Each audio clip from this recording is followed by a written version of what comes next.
Good afternoon, YouTube.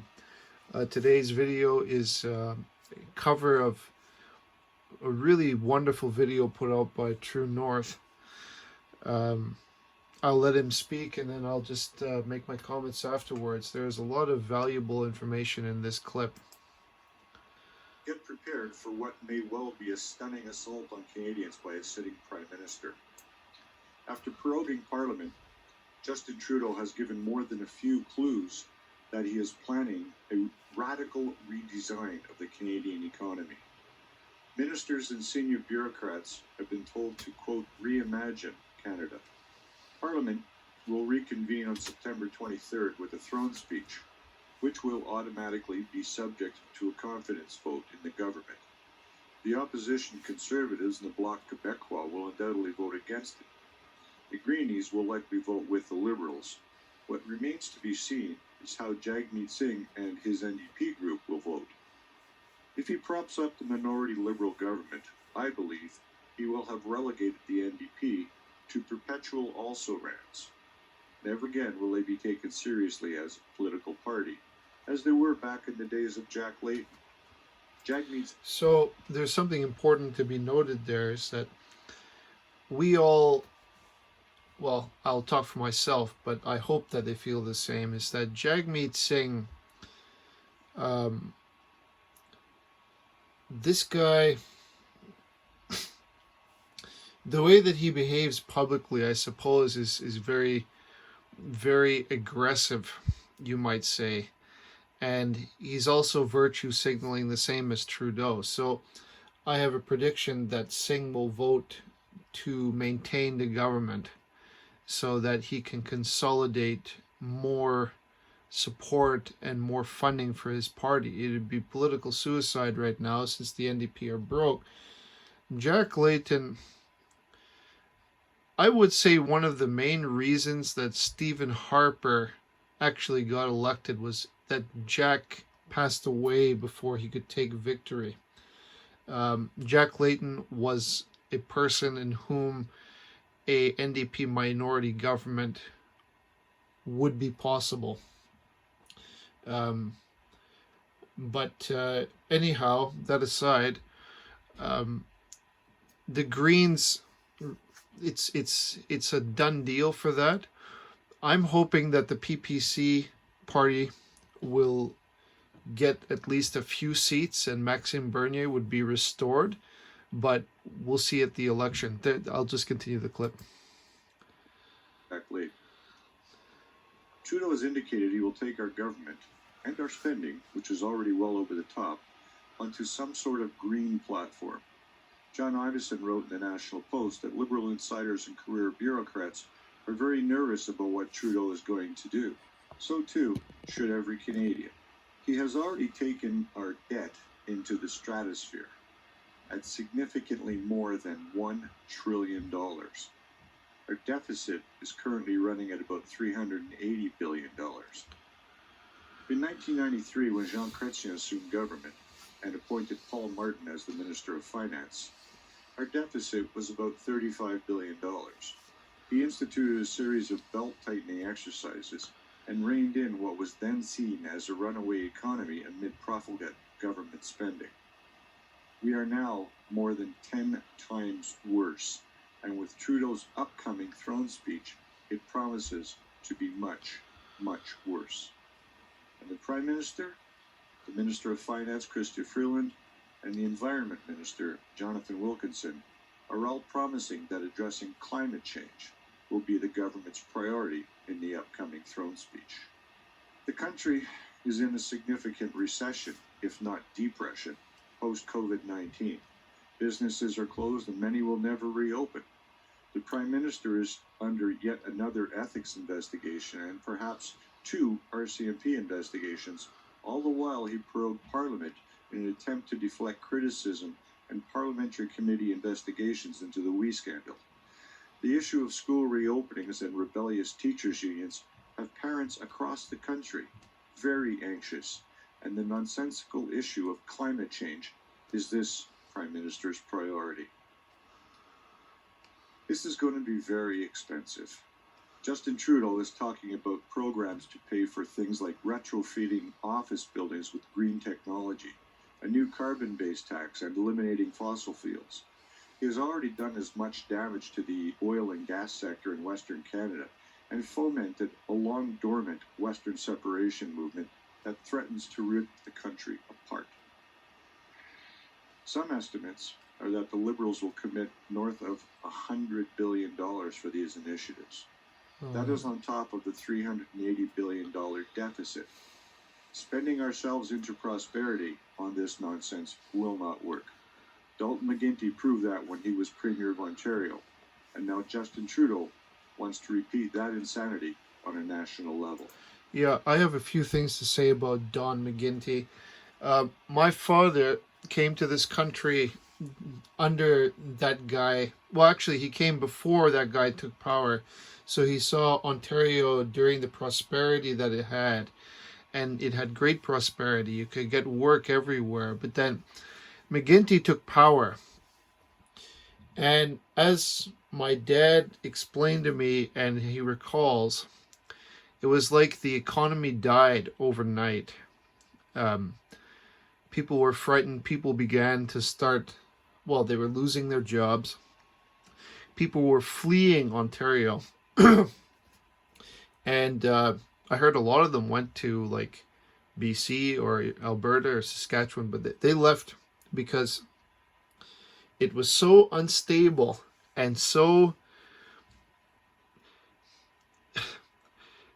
the hardship that man created tanked Ontario. It just into the debt we go. Job loss, everything what we experience now, but in Ontario, it is incredible. He took a essentially perfectly working machine and destroyed it. So now we have Trudeau with the amplified effects across the whole country. And I said it when he first came in. I said that's a green boy that that is not, he's not prime minister material, but also he's very poorly educated, and he seems not to be his own person. So I can say with confidence that I was correct at that time, that he was dominated by special interest groups behind him, and absolutely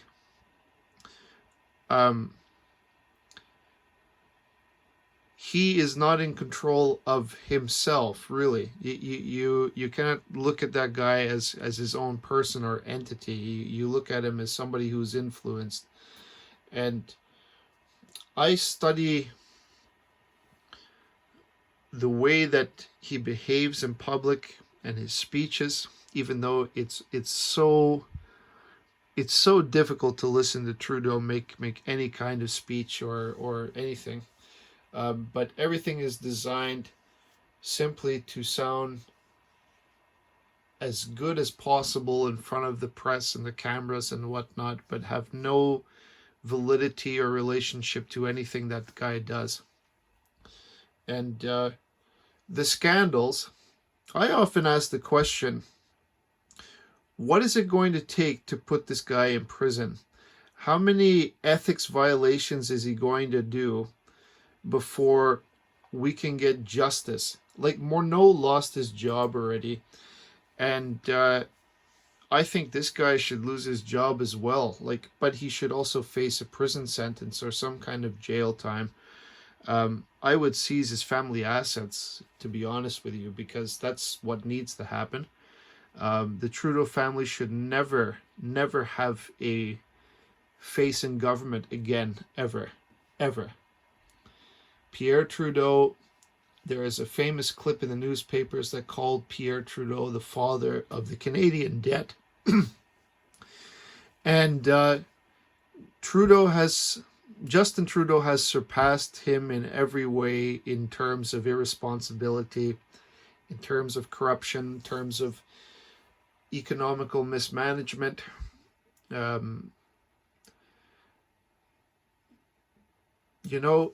I had an argument with my sister and my brother-in-law when they first came over. from out of province, and they they supported him. I never understood it, and my argument was that people in his cabinet weren't weren't appointed for competence. He elected his party elected all its members, but he appointed 50% men and 50% women just because it was 2015 or 2014 or whatever he quoted. So it was absolutely incredible to me. And the people in his cabinet weren't actually qualified for the positions that they were supposed to fulfill. They had no experience, but moreover, you could say that their education in the field in which they're expected to manage the portfolio is completely, it's at a loss. There's no relationship. They've literally done nothing and know zero about how the systems work in which they have to manage. And of course, I was correct. And take Chrystia Freeland, for example. Like, she's a journalist. What the hell experience or qualifications or anything about her character, because we all know Chrystia Freeland very well, qualifies her for the portfolio of finance minister? It's like, surely there's somebody else in the Liberal cabinet that's more qualified. But I'm thinking it's because she listens to the Prime Minister and does exactly what he says. It's like, I'm at such a loss, and I pray to God that O'Toole calls a confidence vote and pushes it through.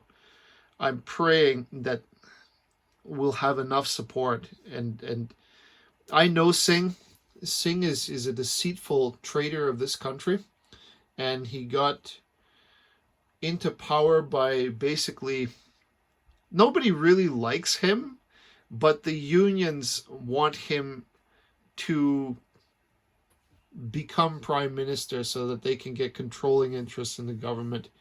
And I'm guessing that the unions basically, not force, but basically influence anybody who is a union member to go along with him.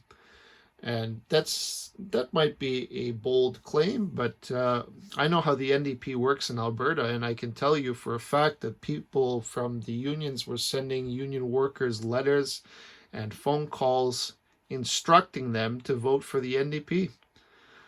Another part of Rachel Notley's corrupt government. So, which is totally illegal, but they still do it. Anyhow, the deficits, the debt.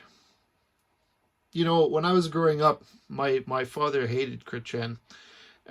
He basically thought Chrétien was one of the worst, most corrupt political leaders ever. And to say that Justin Trudeau is 10 times the debt of Chrétien and Paul Martin is really something for me. That's a hell of a transformation. We are literally in hell compared to what we were before. And like, I mean, people were really angry with Chrétien at that time, especially in this province. But that aside,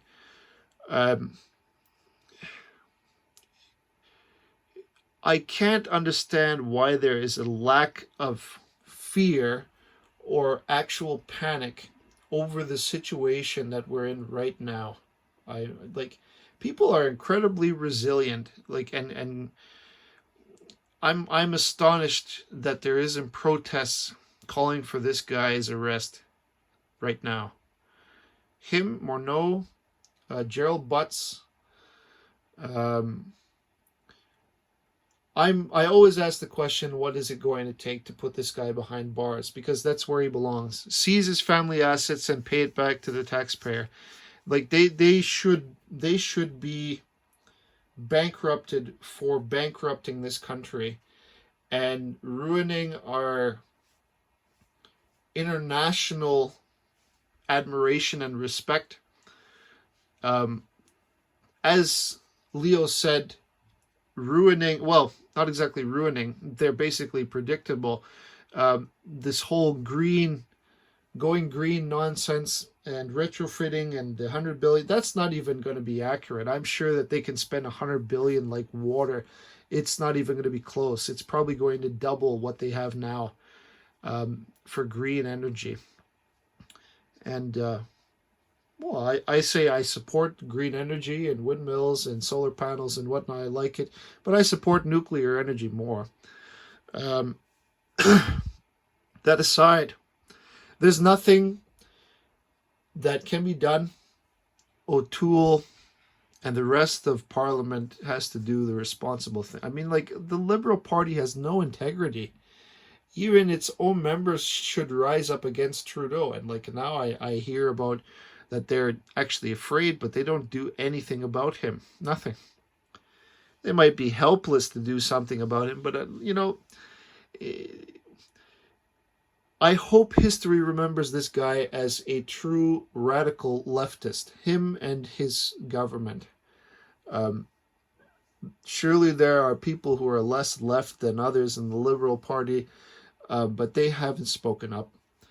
They're cowards, and they lack the courage to actually stand up, because they know they'll probably be fired or dismissed or whatever, like Jody was and Jane Philpott. But it doesn't matter. The country is at stake, really, and these decisions require punishment. We all know that proroguing Parliament was the only way he could postpone the inevitable with the ethics violations he's committed. And again, I wonder what kind of punishment he'll suffer for that, if any. We all know that his power is absolute. It's insane. The ability to dismiss a member from Parliament, especially the highest judiciary body. So I always blame him for what happened to Jody, because she did the right thing and was dismissed unceremoniously, despite this guy's claims to support women and Indigenous rights. A person who has that kind of character and respect to stand against him. She was actually standing up for him, by the way. It is incredible. She knew he was committing a crime, several crimes, and his office, and she still tried to, because she doesn't want him to go through with it. You see, it's a violation with the SNC scandal that she's trying to, okay, we'll just keep it neutral, but he kept pushing. So anyway, I really ask Canadians this question, that what is it going to take to, how many crimes does he have to commit before all of Canada realizes that he's a disease, like a cancer for Canada? And his government is a cancer for Canada. It's killing us. You're killing us. I don't hold out any hope, because there's a lot of things that I heard about O'Toole that I don't like. And I don't know if he has the courage or the fortitude to actually call an election at this time, but I hope that he does, and that this guy's out and never shows his face in politics again. But if I had to exact a punishment, I would seize the assets of the entire Trudeau family. Put this guy in prison. He should never, the Trudeau name should never be in politics again, ever. Every time it's been a catastrophe. You look at history. There isn't much more to say. I'm just basically repeating myself, so I'll cut the video here short. Thank you for watching, and I hope that Canada can see a better future away from this guy. Goodbye.